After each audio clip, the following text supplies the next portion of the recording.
Hello, everyone. This is P.O.C. People of Creativity, And today it's just us. and we'll be talking about the hit Netflix TV show Bridgerton.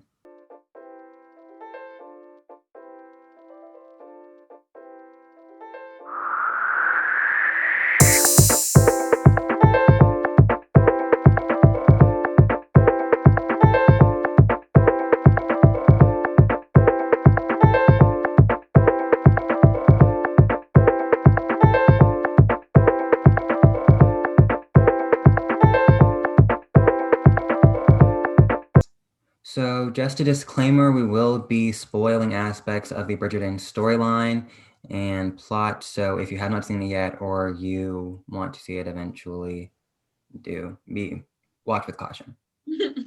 all right. So before we get into it, we'd like to define some terms. Okay, well, first up, we have colorism. And this is discrimination based off people and their skin tones. It's most commonly seen in the Black community and usually directed towards women of color. And it's not the same as racism, but it is the result of it. Now, another term is implicit bias, which is sort of like the first thought that you have when you see someone, which is usually given to you through the media and negative stereotypes and negative connotations that you give to a certain social group or marginalized group. So, say a thug for a Black person or a single mother for a Black woman with a baby by herself. And the next thing we're going to talk about is two types of casting.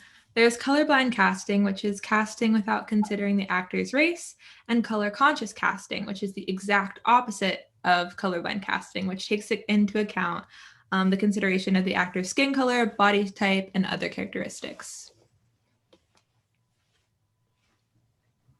Okay, so let's get into it. So let's first talk about the plot of Bridgerton. So Bridgerton is really the story. It's set in Regency time period. So it's sort of like a Jane Austen Pride and Prejudice era, where we're exploring the journey of these young women as they present themselves to society as debutantes to be scouted and proposed to for marriage. It's based off books written by Julia Quinn. I think there are 8 books.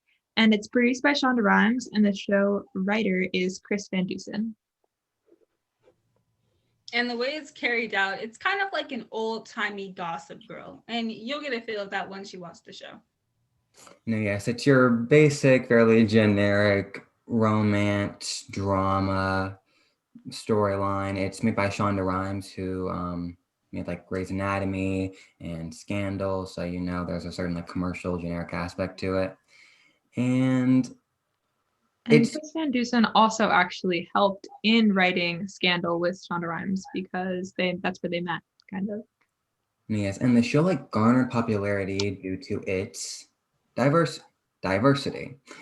Diverse advertising. Yeah, diverse advertising. They promoted themselves as a racially inclusive telling of this time period, which is usually a predominantly white narrative. They had Black people on the posters, and it was sort of like, oh, progress. This is actual representation in the media. And then it was released, and we all learned that it was not as joyous.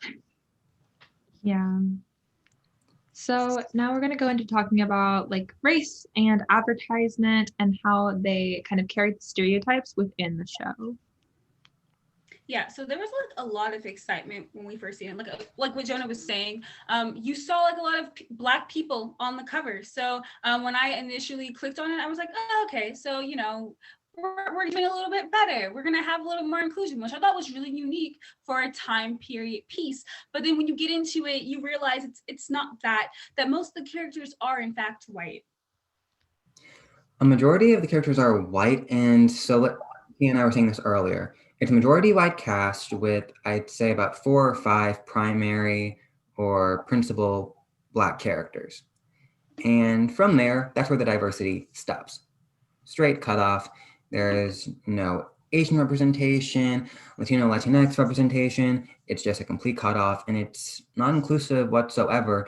And then it gets even more controversial because the Black people that we do see on screen are all tropes and stereotypes that have been perpetuated for years and years and years that aren't helpful and they're portrayal of Black people. And what's really aggravating is the show actually claims and advertised to address race. And so it's kind of a form of race baiting, which is almost like queer baiting, where you advertise that you're going to do stuff and be so progressive within your show about race, and then you never actually do it. A lot of lines that are not implicitly said about racism can kind of be taken as like a generic way to, well, yeah, you can say that this is about race, but you can also say that this is about classism or something else that is equally or like just as effective in media. So it could be about sexism, but it's such a generic line that you can say that it's also about racism. There's also, like Jonah mentioned, a strong lack of diversity unless you're talking about the background characters. Something that I noticed was, especially like when you first see that the queen introduced, you see her two handmaidens, and one of them is a darker skinned Black woman, and the other person is an Asian woman. And they're just like fanning and holding dogs, and the queen is kind of sitting regally. And yes, the queen is a light skinned Black woman with non Eurocentric beauty standard features, which I loved to see that representation there. But also, just all the darker skinned characters that I primarily saw were in the background, especially Asian characters as well. They were just all in the background. And I really was just kind of looking, it made the show look diverse, but that's all it did. They didn't really have any speaking lines. There was no like character names, that big names that were added to like the plot. And it was just kind of, they were there in the background being wallpaper. And it made me feel wrong. I was like, oh, there's a character that's like dark skinned. Oh, and they're in the background. Oh, they're a servant. And the two dark skinned people that they did have, stereotypes. You had the dad, which was the main villain. He was abusive to his son and basically abandoned him. That's a stereotype. And then you had another person who was just a boxer who just innately looked aggressive. So it all of the dark skinned women, like Angelina said, in the background, nothing to be said. And then you try to incorporate them into it, and then it was just stereotype. No, yes, I'm going to go back to your whole thing about race baiting. It wasn't even just like, oh, we're going to talk about racial issues. We're just going to have people of color in here. I feel like we're just at the point where it's like, oh, there's POCs in here. I'm going to watch it. Because I just want to see myself on the screen having some sort of storyline that isn't a trope. And then they just gave us the exact same thing, but in a time period that we have not seen before, or in a segment we haven't seen before, and an aesthetic that isn't usually used. So it was really sort of just like a catfish. And I also want to say that the main characters who were of color, like we said, coming to colorism, they were light skinned. They were seen as members of high society who were accepted. And the only ones that were seen as attractive characters had Eurocentric beauty standards. You were saying that the queen didn't have Eurocentric beauty standards. Well, she's not an object of desire. She's an object of authority and sort of intensity and intimidation. You're not meant to desire her. So even in that representation, there's a vague negativity, but Black women can be queens, and they are queens. So yeah. Speaking of tropes and stereotypes, there are several that I would like to mention really fast. I know Tia was talking about the dad, Simon's dad, and how he was arguably the darkest skinned character in the show, and he was portrayed as a villain, which he was the most villainous character in the show. And he was portrayed like abusing his son, and that's a very negative stereotype that can rub onto people's implicit biases about having a negative connotation about Black fathers. So that's something that I wanted to bring up. Something else that I wanted to bring up is Lady Danbury.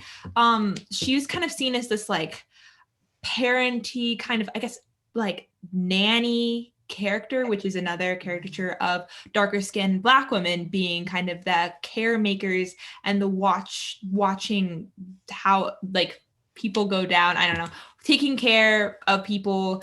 And not really, she didn't have any really character depth in this season, at least that I saw, as far as that goes. Also, something that I wanted to bring up also was Marina's character. And Marina Thompson she's a distant cousin of the Featheringtons, and she comes to live with them. And she's a lighter-skinned Black woman, but she's still a Black woman. And she comes, and the Featheringtons are just kind of like, oh, she's from this country. Like, this poor rural area, and she's just treated as a tale of caution. She gets pregnant and she has to kind of go through, she becomes like a little evil during mid-season, and then she just kind of ends by like marrying her off. There's no character depth.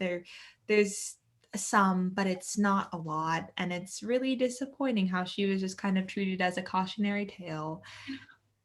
I don't know if it's just me, but I feel like the people of color that were in it, besides the Duke of Hastings, whatever, I feel like they didn't get a lot of screen time. I felt like we mostly just saw the white characters and their problems, and that the black characters, their stories weren't, as Jonah said before, like none of them had like developed character development or anything like that. But I felt like it was even more emphasized with their black characters. No, yes, and even when it came to the Duke of Hastings, he was just some cold, outside of society black guy He doesn't want kids. That's his who thing. doesn't want kids, he doesn't want to be married, but he's shown the good side of love through this pure, innocent, and beautiful, amazing white girl. And while love is love, obviously, it didn't come across in the best light on screen.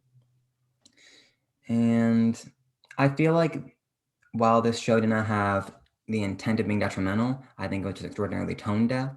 And it didn't explore any of the depth that the storyline could have encompassed. Like, there was commentary on integration. The show, as you said earlier, has a very diverse exterior. There are people of color throughout the community. So then we learn in episode 4 that there was a king who fell in love with who was a white man, fell in love with a black woman. They marry, and then integration happened in England, which we all know was not true. So we're taking sort of like this utopia, this past utopia, and they say that storyline one time. The tensions of integration or the backstory of the world that we're living in just never comes up.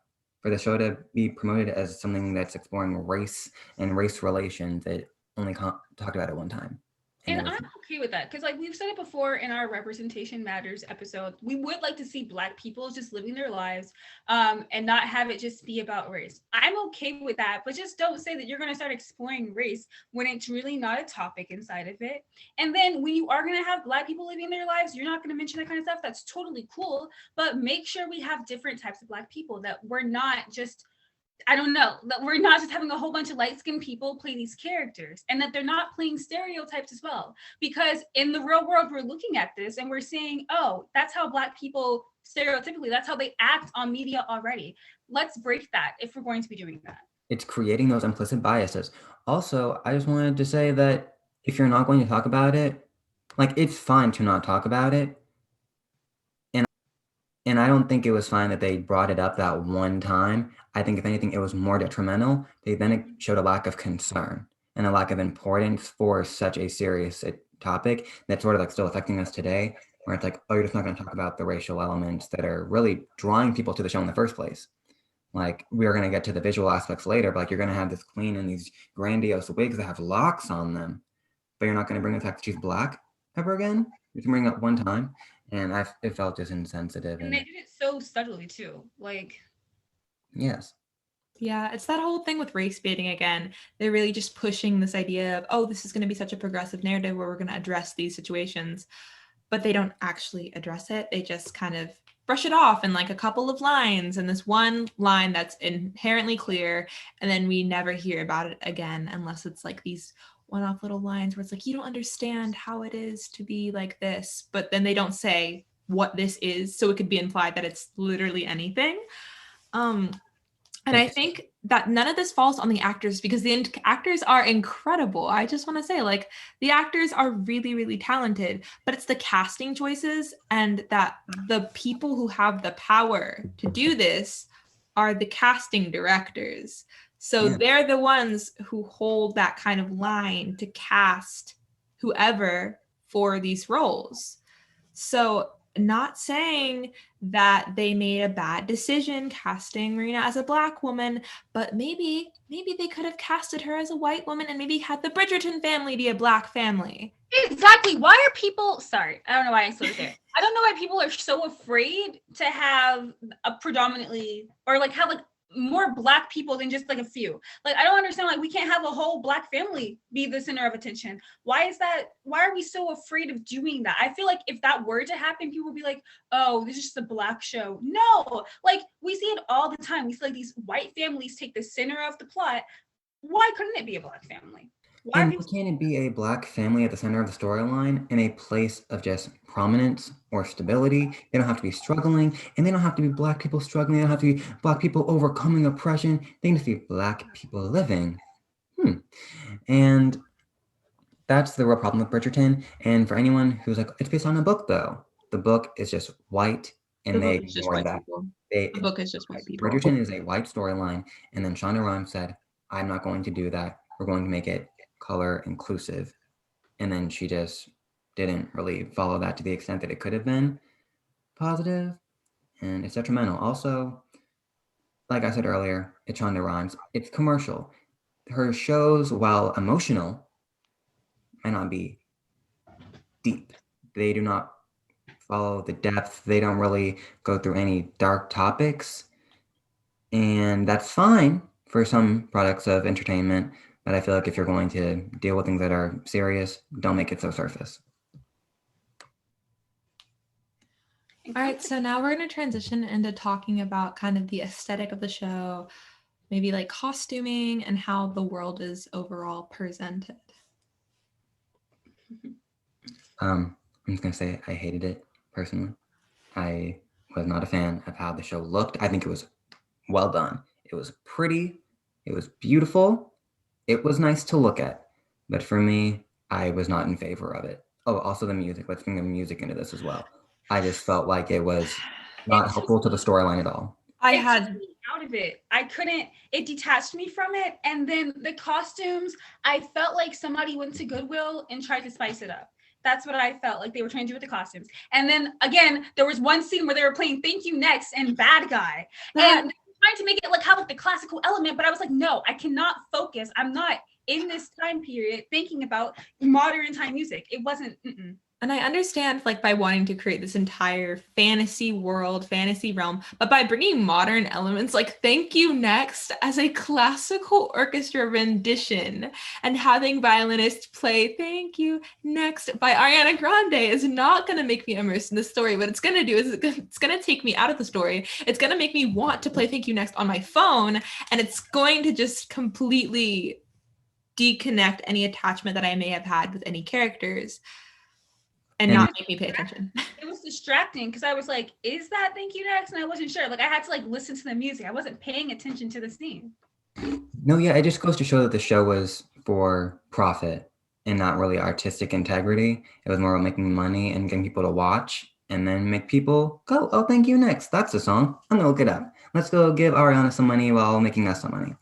And another thing, it would be sort of ignorant for us to talk about Bridgerton and not talk about the social commentary of like sexism and misogyny and how certain aspects of this old society are still shown today. Like debutante balls, like they happen all the time. The exact same systems are still in place. They might not be as prominent as they were in Bridgerton, but they're still in place and they still affect how the world runs today.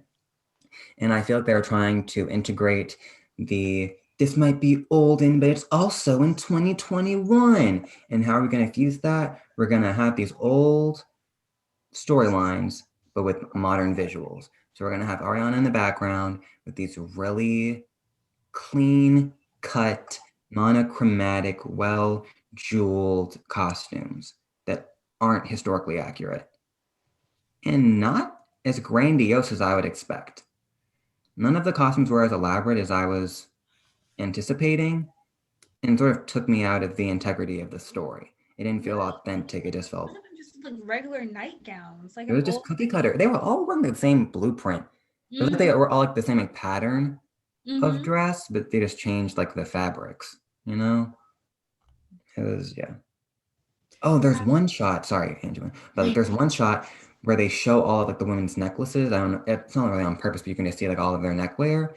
They all have on the same necklace. Yeah, okay. Yeah, because when you remember when she got like the diamond necklace from like the guy or whatever, that necklace looked like the same necklace her mom was wearing. Because like the mom should like comfort her. And I was like, You guys are wearing the same necklace. Like, are we all shopping at the same store or something? Like, what's going on? I also think the choice of color palette was interesting. One thing that really stood out to me was the Featheringtons' outfits.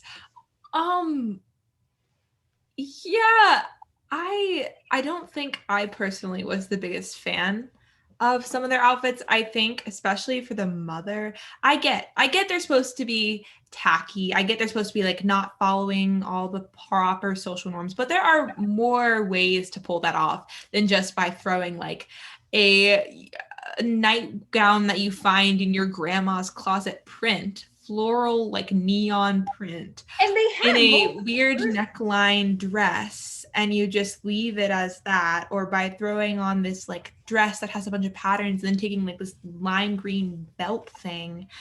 Some of the outfits that stood out to me, I appreciate the color themes, but I think for the Featheringtons it could have been a little more like consistent. I think the character's name's Penelope, and she's at a ball, and it's she's like, oh, my mother wouldn't let me wear pink. And then we see another scene with her mother in the later episodes, and she's wearing pink around her mother. And if she says that, oh, my mother would prefer something more yellow, then I think like when she's around her mother, she definitely should be wearing yellow. And when she's not around her mother, maybe that transitioned into pink. And so that like inconsistency, just the small things, kind Well, of. yeah, it wasn't that well written, in my opinion. I feel like it was for entertainment.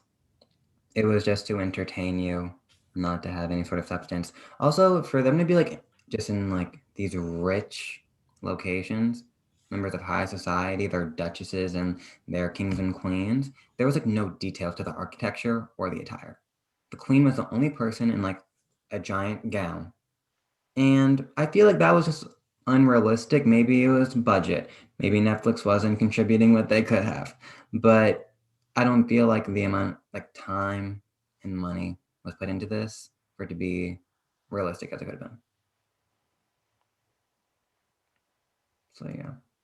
Okay, so next we want to talk about the difference between representation versus progress and how we can improve representation in the future, in future forms of entertainment. So I feel like having people of color and just diversity in something does not make it good automatically. I feel like with us yearning for representation so badly, we're saying, oh, you're in this? Great. Support it. Go watch that because that's going to be amazing because we're in it. But I don't think us being in it is enough for it to be good, you know? We can be in it, but we might just have every single trope in the book, which we sort of see in Bridgerton. It's not as bad, and it can be worse, obviously. But we can't take things at face value. We have to also strive higher. So we have to think, yeah, we're in this, but how are we shown? Is it progressive? Are we shown in places of stability? Are we reliable? Are we the villain? Are we the love interest? Things like that. To hopefully increase how we're perceived in not only the eye of the media, but in the public eye, because we're influenced by what we watch, even from like a young age. So I feel like that's a very important thing to acknowledge when we're consuming media and creating media for the future. I like that you said that, like, people of color, like, we yearn for that representation. And so when we see somebody in a film, like, we automatically want to love it. But one thing I think that we kind of need to start doing is to stop accepting the bare minimum. I know it I know we don't get a lot of representation and we haven't historically, but I feel like us accepting this and just going on with it because we've never had it, nothing's going to change. Like, expect more. If you are a creator, create more. Don't be afraid to think outside of the box. You don't have to follow the blueprint. But yeah, you don't have to say it's good because somebody that's in there looks like me. No, if it's not good, it's not good. I'm not going to look at a Tyler Perry film and be like, oh my gosh, it's so beautiful. No, it sucks. I'm not going to accept something that's mediocre. If it's not good, it's not good. And don't think just because they're black, they're diverse. Having two black people in some movie is not diversity. And black people is not just diversity. There's so many other ethnicities and races to include, not just show, but include in the narrative. Yeah, I think people think that Black people are the go-to people to have diversity in their film. And then when they do it, they give us a whole bunch of negative stuff. But yeah, Black people aren't the only people of color. Again, you have Asians, Jonah mentioned Latinos and Latinx. Like, let's get into it. I'm gonna let you talk, Angelina, but just like, we can't. I lost my train of thought. Angelina, you can go. Okay. I was just gonna say, by being critical of shows, even shows that we love, shows that we hate, shows that we love, we can make them better. It's not just hating on a show just to hate it, or if there's a show that's popular and you're like, oh, this isn't diverse, or oh, hey, this kind of represents like Black people in a negative way, I'm gonna say something about it. It's not just hating to hate. If we critique these shows, that's how we can make progress. It's how we're gonna get better. And that's the only, it's sad, but that's the only way that we can really push our stories, if we just advocate for better representation and more accurate representation, and just let POCs be POCs in media. Just let people have a narrative.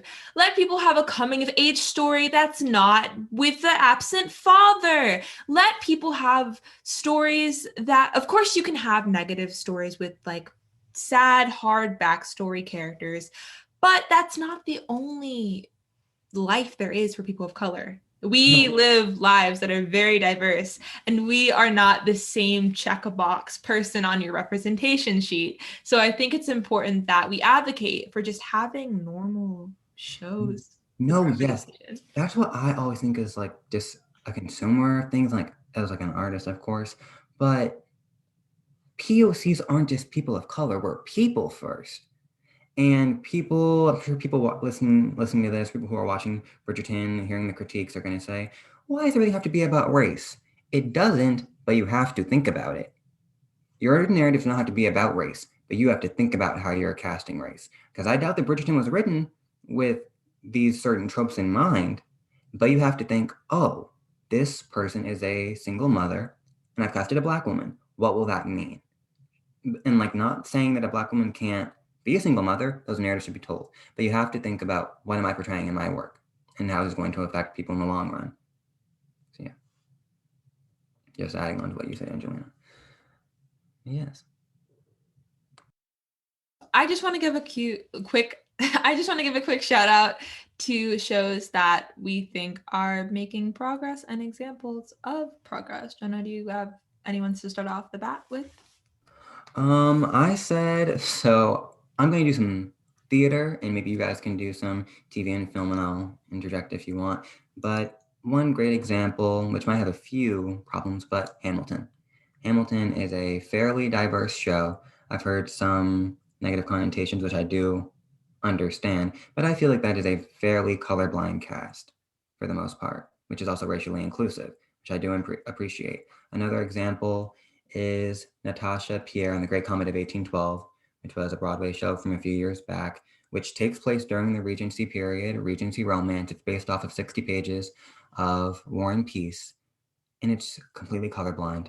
It is an opera, like a really wonky, weird opera story with a Black female lead, and the fact that she's Black never comes up. She's just known for being beautiful. She's genuinely just known for being beautiful. That's her entire character, and I thought that was great.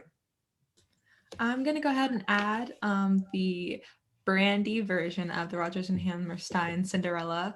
That was like, for me, something that really definitely stood out, because I don't know, just the fact that like, it's Cinderella, such a classic story, but like in Cinderella, they're all white.